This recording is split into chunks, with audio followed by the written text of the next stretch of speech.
uyu munsi abagabo barimo bararenganywa mu ngo, abagabo barimo barahohoterwa mu ngo. Umugabo udaciye bugufi ngo ategekwe n'umugore ari gufungwa azira umugore we. Ntabwo nzi niba hakibaho urukundo wenda ku buryo hagati y'umugabo n'umugore. Ntabwo nibaza yuko umugabo yajya gufungisha umugore we, bambe umugore yajya gufungisha umugabo we abaye amukunda. Niba hariho inkeke z'umugabo, umugore yakabaye ajya kurega umugabo hakiri kare, hatarazaho ibintu byo kumva ngo umuntu yarwanye, abagore n'umugabo barwanye, ngo yamurumye ugutwi, ngo yamurumye ngo izuru, ngo yamumennye ijisho, ngo yamuvunnye ukuboko. Ibyo bintu bijya kuba hari ibindi byabanje bito bito. Ese ikindi nanone nibariza, reka tureke wenda inzego za leta, wenda iz'umutekano, inzego z'ibanze, inzego za wenda z'ubugenzacyaha cyangwa ubushinjacyaha n'abacamanza. Reka tubanze tubaze ubundi aba bantu bafite imiryango. Ese umuryango wo ku mugore azi ku muryango w'umugabo? Ese umuryango w'umugabo uzi ku muryango w'umugore? Ese iyo miryango ubwayo yarahuye irabonana iraganira? Ese iyo bagize ikibazo amakimbirane ya miryango irabimenya ikabunga? Yamaze gutabwa muri yombi na RIB azira gukubita no gukomeretsa umugore we Vava ndetse no kumuhoza ku nkeke.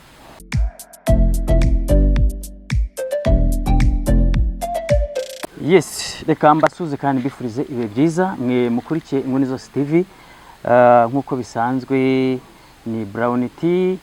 Hanyuma rero reka mbashimire mwe mumaze gukanda subscribe, ndetse n'abadukurikira batarakanda sub, reka bakande kuri subscribe. Kandi n'ibiganiro byacu ari byiza, cyangwa se mubikunze ukande subscribe, hanyuma ikindi ukande like, ndetse ibiganiro byacu ubisharinge hirya no hino, cyangwa se ku nshuti zawe, cyangwa se ku mbuga nkoranyambaga waba ukoresha. Dufite inkuru rero ikomeye kandi inkuru ukwiriye kumva, ndetse ukagira n'ibitekerezo cyangwa se inyunganizi uduha muri iki kiganiro. Hari inkuru zirimo ziratrendinga cyangwa se inkuru yasakaye ku mbuga nkoranyambaga, cyane cyane kuri YouTube, ku macano menshi agiye atandukanye. Mu minsi ishize twarimo tubageza ikiganiro cy'umuntu bita Skaitu. Skaitu yatawe muri yombi azira ibyaha byo gutoteza umugore we ndetse no gukubita no gukomeretsa. Murabizi ko umugore we yagiye amushinja ko yamurumye ugutwi, ndetse akamushinja n'ibindi byinshi ko yagiye amutoteza, ndetse ubu ngubu biravuga yuko Skaitu yaba yararezwe no kunywa ibiyobyabwenge cyangwa se urumogi. Hanyuma rero uyu munsi inkuru ikurikiyeho ukwiriye kumva neza ukamenya ugakurikirana, ni inkuru y'umuntu bita Yampano. Mbibutse ko uyu witwa Yampano cyangwa se uwitwa Skaitu, aba bose icyo bahuriyeho ni abahanzi, ariko muramuzi cyane. Umuntu witwa Yampano ni umuntu wamamaye cyane kurushaho, ndetse hari n'ibitaramo yagiye akora. Murabizi igitaramo cya The Ben yakoreye muri Arena ya performinzemo, ndetse hari n'ibitaramo bamutumiye mu Burayi mu minsi ishize. Uyu Yampano kandi yamenyekanye kuri video yagiye isakara hirya no hino ku mbuga nkoranyambaga, ari nayo uwitwa Jihad ndetse n'abandi bafatanyije bagiye bazira bavuga ko bagiye basakaza amafoto cyangwa se amashusho. Video ya Yampano murayiza, benshi mwagiye muyibona ko yagiye isakara, ari kumwe n'umugore we witwa Vava, igaragara bari mu gitanda ndetse barimo barakora igikorwa cyo kwishimisha cy'abashakanye, cyangwa se bari kwihakabyizi. Ubwo tubivuze mu mvugo y'icyubahiro. Hanyuma rero uyu munsi icyo nshaka kubabwira nuko uwitwa Yampano cyangwa se Florie yamaze gutabwa muri yombi na RIB azira gukubita no gukomeretsa umugore we Vava ndetse no kumuhoza ku nkeke. Hanyuma rero nkuko wenda bigenda bivugwa, hari ibyo umugore we avuga, hari n'ibyo ya mpano ubwe yivugira. Vava umugore wa ya mpano avuga yuko ya mpano yagiye amutoteza kenshi, ndetse hakaba no kumukubita, hakaba kumuhoza ku nkeke, ndetse ku mashusho ari kugenda agaragara, wenda nkuko benshi bajya bibona, hari aho uyu mugore yagiye agaragaza inkovu ku mazuru, avuga yuko uyu mugabo we ya mpano yamurumye ku mazuru. Ibi bifitanye isano ndetse n'ibyo Sikayito yagiye n'ibyo umugore yagiye amurega, avuga yuko nawe yaba yaramurumye ugutwi. So ibintu rero kubijyanye no kurumwa ku mazuru, ibi ya mpano ntacyo bivugaho. Ndetse hari n'inkovu zagiye zigaragara ku maboko, umugore we avuga yuko ya mpano yaba yaramugonze ari kuri moto, ndetse akabagongana n'umumotari, akikubita hasi agakomereka hano ku maboko, ndetse no ku matako no ku maboko yaba yarakomeretse. Ariko inkovu twagiye tubona nyinshi cyane nizo ku zuru, umugore avuga ko yaba yaramurumye. Niho henshi abantu bagiye ni inkuru nubwo zibabaje ariko no zirasekeje. Umwe arumye ugutwi umugore we, undi arumye izuru umugore we. Ese wakwibaza ngo kubera iki abagabo bari kurwana n'abagore babo bakabaruma? Hari uwarumwe ugutwi, hari uwarumwe izuru. Yeno ari ibintu bisekeje kumva umuntu w'umugabo. Ubundi ibintu byo kurumana tubizi ku bantu b'abagore cyangwa se b'igitsina gore. Kumva ngo umugabo ngo warwaye n'umuntu wenda aba yakurusha imbaraga, yagufasha kurusha imbaraga, noneho witabaje amenyo ugiye kumuruma. Umugore wasigaye tuti umugabo yarandumye, anduma ugutwi, aracira inyama, none ya mpano nawe ati nanjye nkakuruma izuru. Ese ibi bintu wakwibaza uti ibi bintu kuko nibyo cyangwa se abagore barababeshyera? Ikindi wakwibaza se kubera iki aba bahungu b'ibyamamare, aba bagabo b'ibyamamare b'abahanzi twese tuzi ko ari ibyamamare, ese koko barimo bararwana n'abagore babo bakabaruma? Ese ukibaza, ese no kubera iki uyu munsi abagore b'ibyamamare cyangwa se abagore b'abastari barimo barashwana cyane n'abagabo babo? Ahangaha wakwibaza byinshi, ndetse wakwibaza byinshi ukajajinga, ariko hari ibyo umugore we yagiye atangaza, ndetse hari n'ibyo umugabo yagiye atangaza. Muri bimwe ya mpano yagiye asa nkaho atangaza, kuko ya mpano yagiye asobanura buryo ki umugore ya mpano yagiye asobanura avuga ngo umugore iwe avuga ati jewe umugore wanjye twarahuye nkuko nawe wahura n'undi ukarambagiza. Ni bya bindi twagiye tuvuga ngo ubundi kurambagiza k'uyu munsi ni ibintu bisigaye bibera kuri social media. Mu gihe cya kera harambagizaga umuryango ari wo warambagizaga, umuryango ukajya kurambagiza uwundi, ukaba wati twakunze umukobwa wanyu none turamushaka, dufite umuhungu, bakarambagiza umuryango, ukamenya n'undi muryango, bakamenya iki n'iki, bakamenya imiziro, bakamenya ibiki, ukamenya umuryango ugiye kurambagizamo uwo ari wo. Ariko uyu munsi social media niyo yabaye muranga. So ibyo rero biri mu ngaruka zimwe ziri kugenda zigaragara ku bintu by'amadivorce, ku bintu bijyanye n'amakimbirane mu ngo, ibintu bijyanye ndetse usanga havamo n'ingaruka zo kuba umwe mu bashakanye yanafungwa. Ibi rero nibyo biri kuba hagati ya Sikayito n'umugore we, nibyo biri hagati ya mpano n'umugore we. Ya mpano rero aragira ati jewe nakoze ikosa, ariko bati nanone mu bundi buryo si ikosa, kubera ko ibi ngibi n'undi uwo ari we wese yabikora, kuko si ngewe waba ubanye n'umugore mu buryo wenda butemewe n'amategeko, cyangwa se bya bindi bita kwishingira. Ya mpano aragira ati jewe nahuye n'umugore turaganira, numva ndamukunze, mubwiye ko mukunda, nawe arambwira ko ankunda. Arangije ati jewe ndashaka ko tubana, arambwira ati nta kibazo, ya Mana akavuga ngo njyewe kuva nashaka, kuva twabana na Vava, ntabwo nigeze ngira amahoro. Uyu mugore yarambabaje, uyu mugore yarampemukiye, uyu mugore yantandukanyije n'inshuti, uyu mugore yantandukanyije n'abavandimwe, uyu mugore kuva icyo gihe, kuva twabana, aragira ati amaze gukuramo inda 3. Kuva twabana tumaranye umwaka umwe, umugore akamaze gukuramo inda 3 ku bushake. Nagaruka ngo ni par accident. Umugore kandi akavuga ngo iyo ashaka kujya gukuramo inda arabanza akanyiyenzaho, tugashwana, twamara gushwana akagenda, nyuma y'igihe runaka akongera akagaruka. Bivuze ngo uyu mugore ntabwo akunze ya mpano, uyu mugore ntabwo ashaka ko babyarana na ya mpano. Ibi bintu ni ibintu abakobwa benshi cyangwa se igihe mwita ngo n'abakobwa b'ibirara bakunda gukora, akaza akakushakaho urukundo, so sometimes arakubwira ngo dusezerane. So impamvu, reka nkubwire impamvu abasore benshi bakunda gushaka abagore badasezeranye. Umuntu araza akakubwira ko agukunda, akajya gute dusezerane tubane mukabana, nyuma y'igihe gito ntago ashaka ko mubyarana. Nanagira nihagira n'ikiba ukamutera inda, awe aragira gute, arayikuramo utabizi. Ariko urumva ko ya mpano we iyo ateye inda arabizi.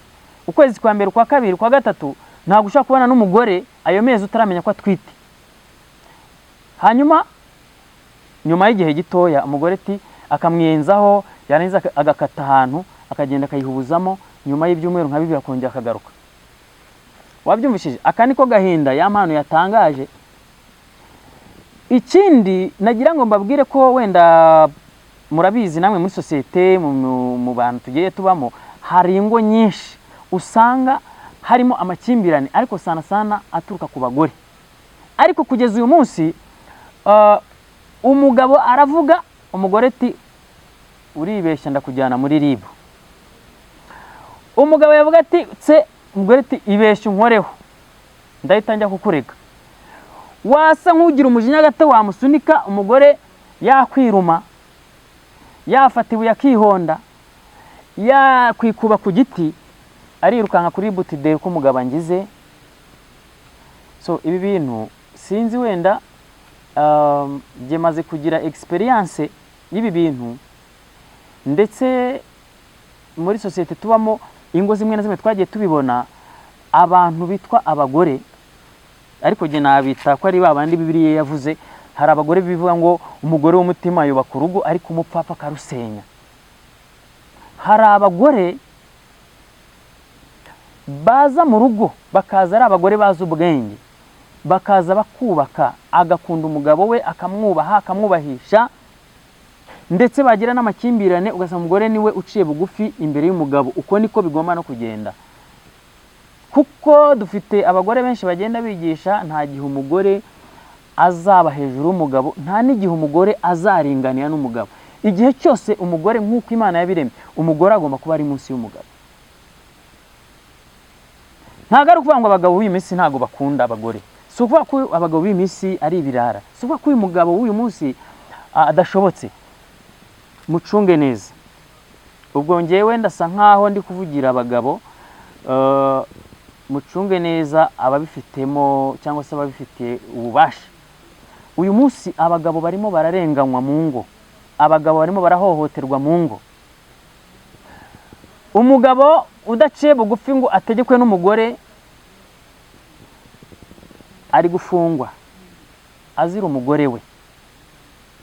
Ntabwo nzi niba hakibaho urukundo wenda ku buryo hagati y'umugabo n'umugore. Ntabwo nibaza yuko umugabo yajya gufungisha umugore we, bambe umugore yajya gufungisha umugabo we abaye amukunda.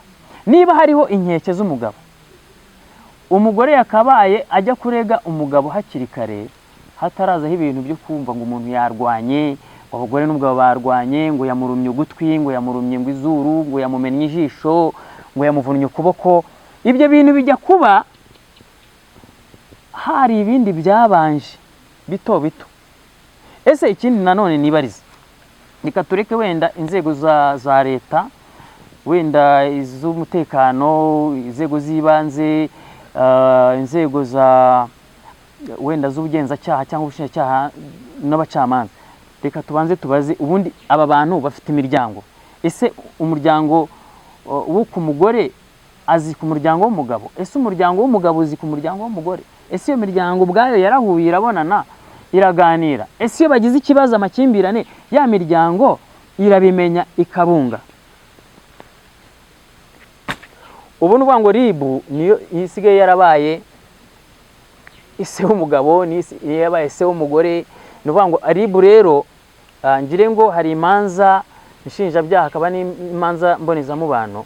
Ngira ngo uyu munsi RIB ikintu iri gukora mu rwego rwo kugabanya ibintu byo gufunga, kuko ubu ngubu reka mbabwize ukuri, muri iyi minsi hatabayeho gushishoza n'iki, abagabo bose bashiya muri gereza. Kuko abagore b'uyu munsi bameze nk'aho bose bagiye, ni nka virusi yagiye yinjira mu bagore. Umugore wese ushwanye n'umugabo gato ni muri RIB, amoza ku nkeke, yankubise yankomerekeje, umugabo agafungwa. Icyo kintu mucyumve neza, abakurikiye Inguni Zose TV. Wenda namwe muraduha inama cyangwa se inyunganizi n'ibitekerezo muri comment, ariko iki kintu ni ikintu cyeze. Abagore benshi ntago ari bose, kuko hari abagore b'ubwenge, hari abagore bazi icyo kubaka icyo ari cyo, hari abagore bazi umugabo uwo ari we, hari abagore bazi guha agaciro umugabo, hari abagore bazi b'abanyabwenge. Ariko uyu munsi hari abagore benshi b'abapfapfa batazi kubaha umugabo, batazi kumwubahisha, batazi niba n'umugabo. Ubundi abanyarwanda bazi ubwenge, baciye umugani, baravuga ngo baciye imigani myinshi, ariko hari umugani bavuga ngo amafuti y'umugabo nibwo buryo bwe. Ntabwo tuvuze yuko umugabo nakora amakosa atazahanwa, ariko akenshi hari ibyo umugabo akora rimwe na rimwe, ari guhahira urugo, ari gushakashaka, arimo sometimes agahura na sosiyete n'abagabo bagenzi be, gahura n'inshuti, rimwe ugasanga wakoze amafuti, ariko ugasanga mu bundi buryo nibwo buryo wari ugombe gukora kugira ngo uhahe, kugira ngo uhure n'inshuti, kugira ngo ukreye inshuti muri sosiyete. Ariko uwo mubana we kabifata nkaho nta bwenge ufite. Uyu munsi rero nibyo Skayitu arimo arazira, nibyo ya mpano arimo arazira. Ariko hari abandi bagabo ku rundi ruhande avuga ati jewe rero aho kugira ngo ejo tuzarwane twicane, aho kugira dukimbirane ejo bizabe bizagere kuri urwego nanjye nkuru umugutwi cyangwa se nkukubita urushyi kubera cyangwa se musunika ugwe hasi cyangwa se nkucire no mu maso, abantu bavuge ngo umugore ndi kumutoteza, ndi kumuhoza ku nkeke, ejo havemo no gukubita no gukomeretsa, reka jewe mbe nguhunze nigendere. Buriya ntuzabona umugabo uhunga urugo akigendera, agasiga ibye byose, agasiga kira kitu mu rugo akigendera, ngo uzavuge ngo ni umugabo mbwa cyangwa ngo yatsinzwe cyangwa ni ikigwari. Iyi niyo si turimo uyu munsi. Nanjye aho kugira ngo dukimbirane n'umugore, niba nta rukundo ruhari, niba nta kunyubaha, niba nta kunyubahisha, niba nta kumvikana, aho kugira ngo ejo dutangire dushondane, havemo ngo umugabo arimo arahoza inkeke ku mugore, cyangwa se umugabo ejo havemo n'amahane ukubita umugore, ejo RIB igufunge. Nanjye ari njyewe nagusigira ibya nkafata imyenda yanjye na dukeya nifitiye twanjye bwite, tureke n'ibyo twahahanye cyangwa ibyo twafatanye cyangwa ibyo dutunze, utwanjye nkikuramo akaniye karenge. Reka twumve gatoya ku bintu bimwe ya mpano asa nk'ari gutangaza. Ubwo ikintu naketse yafite ndayiri mu mezi 5, kandi buri gihe ashaka gukura mida aranziranje cyane, akanira stress, agashaka impamvu zituma ava mu rugo, akagenda akazagaruka inda yaravuyemo. Ni ukuri ni mu banjye bakunze imiziki banjye cyangwa abanyarwanda muri rusange. Ibi bintu ndi kubabwira ntabwo ndi kubabeshya, niko kuri. hari n'abantu bamuzi nk'ubu ntihabura umuntu uzivava ari kuri understanding ibintu ndi kuvuga. So ikintu nababwira nimwumva ngo nafunzwe cyangwa nagize ute ntimugire ubwoba, ndahari kandi ndahari. Niyo banjyana icyo nzi cyo ni uko Uwiteka abereyeho guca imanza abana b'abantu niyo batabishobora cyangwa babera cyangwa batabera, ariko Uwiteka arahari ngo aducire urubanza. Okay, mwamwe mwabyumvishe. Aya mana aragira ati yaramaze amezi agera muri 3 afite inda, atariko bimwe mu mpamvu zatumye basa nkaho bashwanye muri minsi akagenda. Aravuga yuko nubundi igihe cyose ashaka gukuramo inda amwiyenzaho, hanyuma agacomokera ahantu igihe gitoya akayikuramo yangiza akagaruka, kuko aravuga ati twari tumaze amezi agera muri 3 yari atwite inda y'amezi 3. So ibi bintu rero uretse n'uyu mugore wa Yampano, hari n'abandi bantu babirisha. Umuntu akaza ngo ni umugore wawe mukabana kubera ko mwabanye kubera urukundo, wenda nta sezerano rya leta rihari, ariko buriya nagira ngo mbabwire ko iyo ugiye kubana n'umuntu nk'umugabo n'umugore, hari sezerano bwanyu muba mwasezeranye, kandi aya masezerano yose aba ari imbere y'Imana. Rimwe rero abantu barishuka ngo kubera ko tutasezeranye wenda mu murenge ati nta kibazo gihari, ariko mumenye yuko ku bantu bizera aya masezerano imbere y'Imana, Imana irayabara. Iyo ubanye n'umugabo cyangwa ubanye n'umugore, nubwo mwamutarasezeranywe na leta, mukagera ku rwego gutera inda ukabyara cyangwa se wenda ukayikuramo, umenye ngo ni isezerano riri hagati yanyu n'Imana.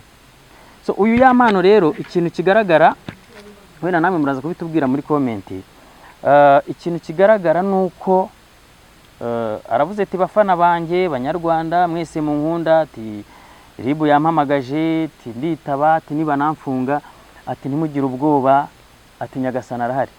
Ubundi reka mbabwire ku kintu kijyanye n'ingo, ku kintu kijyanye n'imibanire y'abagabo n'abagore ku ngo z'iki gihe, umucamanza wenyine ni Imana, kuko ibintu bibera mu nzu ntago tubizi, ibintu biba hagati y'umugabo n'umugore ntitubizi, ariko hari ibintu bijya hanze natwe ubwacu tukaba twagira gute, tukaba twabijajinga bitewe n'ibyatubayeho natwe, cyangwa se bitewe n'ibyabaye ku baturanyi bacu cyangwa ku nshuti zacu cyangwa se na bamwe mu miryango yacu.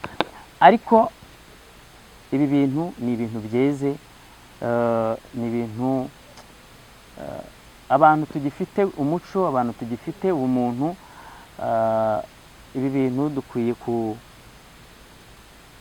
kubirwanya. Ariko jewe icyo nasaba leta, uretse kuvuga ngo ugiye gufunga abantu cyangwa se guhana abantu yihanukiriye ngo kubera ikosa runaka, hakabayeho sinzi, hakabayeho nka niba hazabaho komisiyo wenda yihariye igomba kunga ingo sinzi niba hazabaho indi komisiyo izabaho ishinzwe imiryango. Mu gihe umugabo n'umugore bakimbiranye muri ubu buryo, aho kugira ngo havuge ngo umugore arirukira kuri ribu, umugabo ahita bamufunga, umugabo yeshwe n'umugore nawe yagiye kurega umugore bahita bamufunga, bakabanza bagaca muri ya komisiyo yo kubunga, bakareba imiryango, impamvu ibyo bintu, kuko ubuyobozi bw'ibanze ntekereza ko ibi bintu bwo bwonyine butabyifasha. Kuko niba urugo rukimbiranye n'urundi, umudugudu akabimenya n'umutekano bakabihosha, ejo bakazongera umudugudu akongera akintervena, umuryango washwanye, umugore n'umugabo bashwanye, umudugudu akabyinjiramo, umutekano akabyinjiramo. Sinzi ibyo bintu bikageraho ubwe avuga ati ibi bintu ndabirambiwe, asigaye mujye muri ribu. Mwajya muri ribu nabwo ikongera bate musubire mu nzego z'ibanze. So ibi bintu ni ibintu bimaze kuba too much. Sinzi niba hari ikindi gisubizo kizabaho, ariko hagombye kubaho umuryango cyangwa se komisiyo ishinzwe kunga imiryango, umugore n'umugabo baba barabanye mu buryo bwemewe n'amategeko cyangwa se barabanye mu buryo butemewe n'amategeko. Ariko cyane cyane icyo tuba turi kurengera ni ubumwe n'ubwiyunge mu hagati y'imiryango, ndetse tukarengera n'abana bazavuka muri uwo muryango cyangwa se abazakomoka muri uwo muryango. Reka rero tubashimire kandi tubifurize ibihe byiza mwe mwari mukurikiye Inguni Zose TV. Njyewe ndi Brown T. Niba utarakora subscribe kuri channel, kora subscribe. Ikindi niba wumvishe ikiganiro cyacu, inama, inyunganizi n'ibitekerezo muri comment. Ibyacu nakagaruka, reka tubararikire ibindi biganiro byacu bigomba gukurikiraho. Ciao ciao.